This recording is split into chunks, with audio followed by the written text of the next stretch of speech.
Баршаңызға қайырлы күн. Бағбан ханымның өсімдіктер әлемі каналына қош келдіңіздер. Бағбан ханым қолөнер қырын танытып жатыр сіздерге. Мына жерде жасалған дүниені сіздерге пайдалы болсын деген ниетпен видео түсіріп отырмын.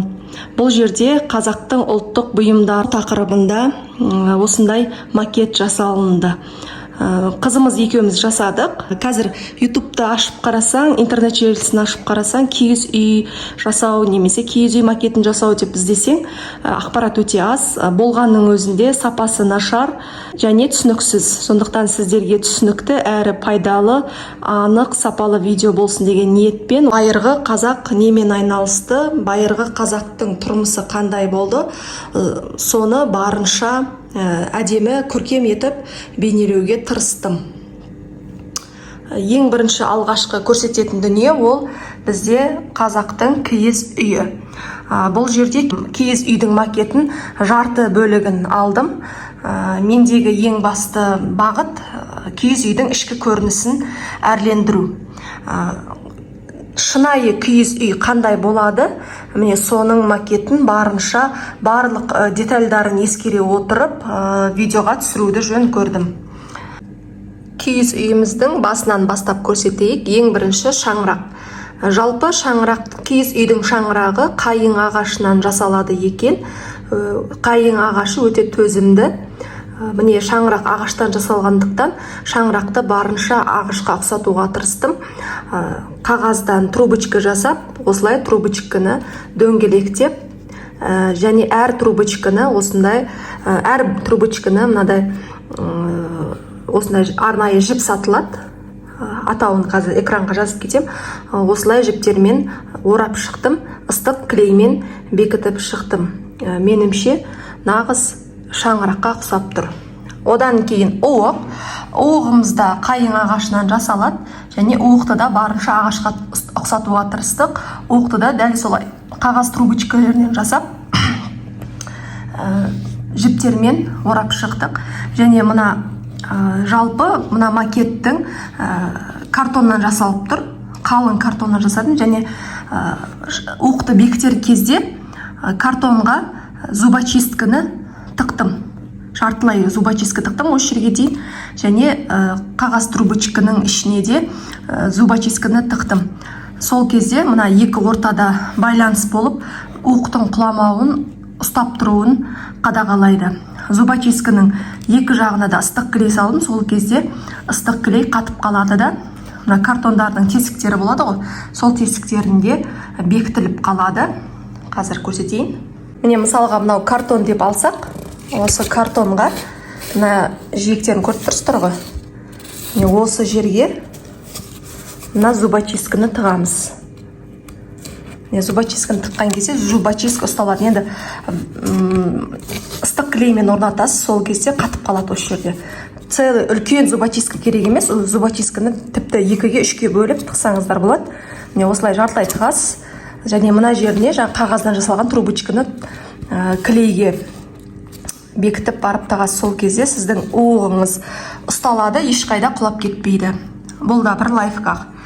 Оқ пен керегені осындай әдемі қазақы оюмен нақышталған басқұрмен байланыстырдық, және шашбаулар салдық.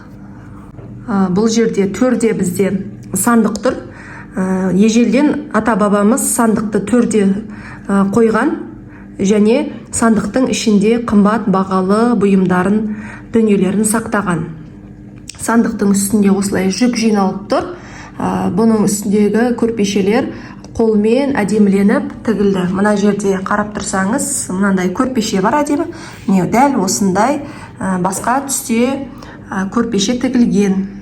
Және төрде домбыра тұр. Қарап тұрсаңыздар, міне қазақтың домбырасы әр қашан төрінде ілулі тұрған. Және оң жақта төсек, қайқыбас төсек деп аталады. Аяқ жағы мен бас жағы көтеріңкі. Бұл жаңа адамның басы мен аяғы көтеріп тұрса, қан айналым жақсы болады деген ниетте осындай қайқыбас төсек жасалған екен. Әрине бұл бұйымдардың барлығы ағаштан жасалады. Біз макетін жасағандықтан осы ағашқа ұқсатып жасаттық, және төсектің үстінде әдемі көпшіктеріміз орналасқан. Және мына жиектерінде мынау түскиіз. Жалпы қазақта неше түрлі әдемі оюлы түскиіздерді қойған. Мен енді осындай лентаны өткіздім. Осылай түскиіз есебінде лента түскиіздің рөлін атқарып тұр. Және мына жиекте байқап тұрсаңыздар, қамшы тұр. Жалпы қазақтың киіз үйінің өзінің орналасу реті бар. Мысалға оң жақта төсек, ат әбзелдері қамшы ілулі тұратын болған, төрімізде домбыра ілулі тұратын болған, ал сол жағында ас үйге керек жарақты дүниелер қойылатын болған. Соның ішінде мына жерде торсықтың макеті орналасқан. Және мына жерде бізде киіз іспеттес төселіп тұрған. Осындай оюды ойдыртып алдым және жапсырып шықтым мына жерге. Так, киіз үйдің макеті картоннан жасалды. Картонның бетін ақ түсті өзі клейленетін обоймен клейлеп шықтым. Мына картонды және киіз үйіміз биік тұрсын деп картонды екі қабаттап, екі картонды бір-біріне жапсырдым. Және осы жерін, осы жиекті өзі клейленетін жылтырақ фоамирантты жапсырып шықтым. Так, киіз үйдің макетінің артқы бөлігін түсірсем, киіз үйдің артқы бөлігі түн осылай жапқыш жаптым. Жапқышты жиектеріне осындай жалтырақ шашақтар бекіттім. Және мына жерде көріп тұрсаңыздар, картонды самоклеющий обоймен, яғни өзі жапсырылатын обоймен қапталған. Міне қарасаңыздар, киіз үйдің артқы бөлігі осындай әдемі. Бергі беті де, арғы беті де әдемі көрініске ие болып тұр. Міне осылай. Мына жерде апамызды белгіледік. Апамызға кимешек кидіріп қойдық. Мына балалардың кукласы, соларды шашын кесіп тастап, үстіне киімдерін алып тастап, барлық киімді ыстық клеймен осындай кимешекті, үстіне көйлекті тігіп шықтық. Апамыз бұл жерде жаңа сауылған биенің сүтінен қымыз жасап тұр. Күбіні пісіп тұр. Күбінің пісетін жері кәдімгідей алынады. Кәдімгі күбіге ұқсатып жасаттым, қараңыздар. Кәдімгі күбі. Қазір менің шешем өзі қазірге дейін күбі піседі, сондықтан мен осы күбіні барынша табиғи етіп көрсетуге тырыстым. Мына жерде кішкене сыпырғыш жасадым, сыпыртқы жасадым. Так, және киіз үйге кіретін кіреберісі бар. Және әжеміздің аяқ киімі тұр. Оң жақта бізде қазан ошақ. Ошағымызды ең кішкентай кактустың горшогы, кактустың горшогын бетін кесіп, астын кесіп, осы жерін қиып, осындай ошақ жасадым. Ішіне шырпыларды сындырып қойып, және шырпыны ыстық клеймен от жанып тұрған сияқты қылып, жақсылап орналастырып клейлеп шықтым. Және мына жерде қазан есебінде менде қазір потолочный жарықтар бар ғой, міне потолочный жарықтарды пайдаға аспай қалған жарықты осылай алып, мына бетінде өзінің стеклосы осылай қазан қылып жасап қойдым.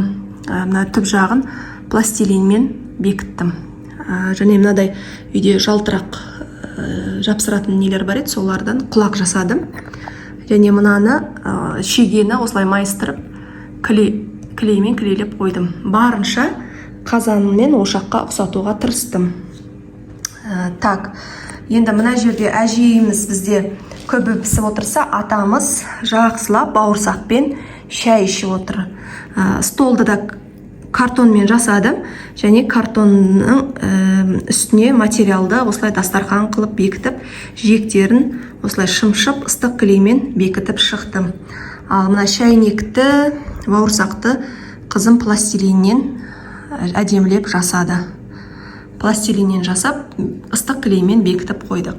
Және атамызда тоже, атамызда куклалолды киімдерін шешіп, үстіне қазақы киімді матадан барлығын, шалбарына дейін, қараңыздар, шалбарына дейін, үстіне киіміне дейін осылай ыстық клеймен клейлеп киім жасап, басына тақиясын жасап, сақал мұртын, қабағын салып, атаға барынша ұқсаттырып қойдық.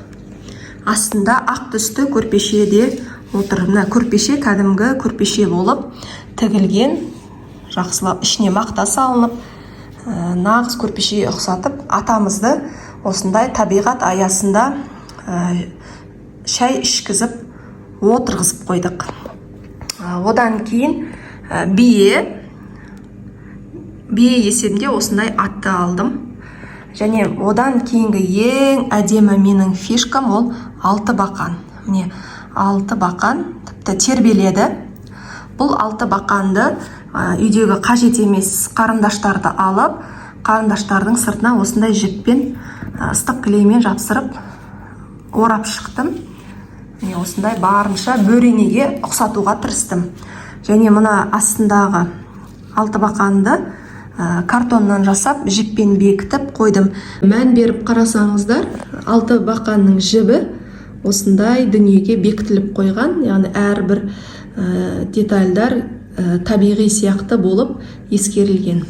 Қызымыз бен жігітіміз ол бізде брелоктан келетін куклалар бар. Міне сол куклаларды толығымен шешіндіріп, үстіне киімдерін алып тастап, етегін жасап, және барқыт материалдан осылай көйлегін жасап, басына тақиясын үкісімен әдемілеп қызға ұқсатып жасап қойдық. Және ыстық клеймен мына ненің картонның үстіне, 6 бақанның үстіне бекітіп қойдық. Ұлымызда сол сияқты кәдімгі брелоктағы ойыншықтарды алып, осылай ұл сияқты қылып, ұл секілді етіп киіндіріп, басына тақиясын кигізіп, әдемілеп ұлға ұқсатып, бұны да клейлеп қойдым. Міне осы балалардың ең қызығатын деп ойлаймын. Міне мына жібі реттеледі.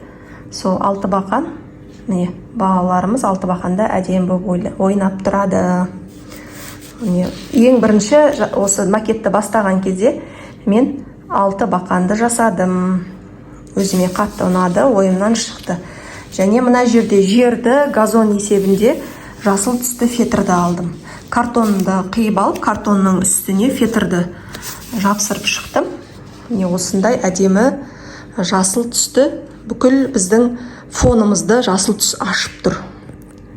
Жаздағы жайлаудың бір көрінісін көрсетіп тұрғандай. Егер сізге видео ұнаса, міндетті түрде бағалап кетуді, өздерінің таныс тумаларыңызға бөлісуді ұмытпаңыздар.